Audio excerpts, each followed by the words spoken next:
আসসালামু আলাইকুম। হাতে মেখে গুঁড়া মাছ রান্না করব আজকে।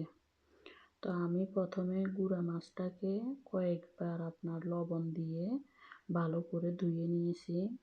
গুঁড়া মাছটা আপনার যত বেশি আপনার একদম লবণ দিয়ে বা হালকা লেবু দিয়ে ধুয়ে নেবেন, তাতে করে বাজে কোনো স্মেল থাকবে না। তো এখানে আমি আবার 2-3 পিস আপনার রুই মাছের পেটি নিয়েছি, যাতে করে মেয়েরা আছে তারা তো আর গুঁড়া মাছ খাবে না, যেহেতু গুঁড়া মাছে কাঁটা থাকে, তাই তাদের জন্য আমি 2 পিস রুই মাছের পেটি দিলাম। এরপরে আমি ভালো করে মাছটাকে ধুয়ে এরপরে এখন একটা ফ্রাই প্যানে নিয়ে নিলাম। এরপরে আমি একটা নতুন আলুকে কুচি কুচি করে কেটে নিলাম, কারণ এই গুঁড়া মাছটার সাথে যদি আলু কুচি দেন তাহলে আর কি খেতে ভালো লাগে। নতুন আলু কুচি দিলাম। এরপরে দিয়ে দিলাম আপনার পেঁয়াজ কুচি, টমেটো কুচি।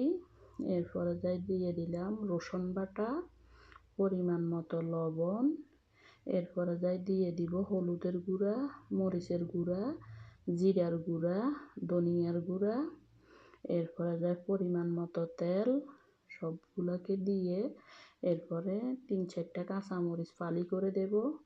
সবগুলা মশলাকে একদম হাত দিয়ে ভালো করে মাছের সাথে মাখিয়ে নেব। এটা হাত দিয়ে মাখালে টেস্ট ভালো আসবে। হাত দিয়ে ভালো করে মাখিয়ে নেবেন। এরপরে এখন চুলায় বসিয়ে দেব। প্রথমে চুলার জালটাকে একটু আঁচটা বাড়িয়ে দিলাম। এরপরে যখন এটা থেকে একটু বলক চলে আসবে, তখন আপনার চুলার জালটা একদম কমিয়ে ঢাকনা দিয়ে দিবেন। যেহেতু আপনার এটাতে আমরা মানে কোনো ঝোল, আমি জাস্ট শুধু একটু হাত ধোয়া পানি বলে না, একটু হাত ধোয়া পানি দিছি। তো ভালো করে আপনার ঢাকনা দিয়ে একদম কম আছে মাছটাকে রান্না করে নিলাম।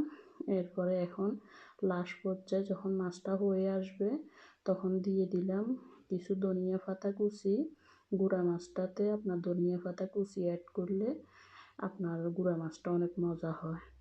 তো এই তো আমি ধনিয়া পাতা দিয়ে আরও কিছুক্ষণ রান্না করে নিলাম। তো আমার এখানে রান্নাটা হয়ে গেছে। তো আপনাদের কাছে ভিডিওটি কেমন লেগেছে লাইক কমেন্ট দিয়ে সাথে থাকবেন। আল্লাহ হাফেজ।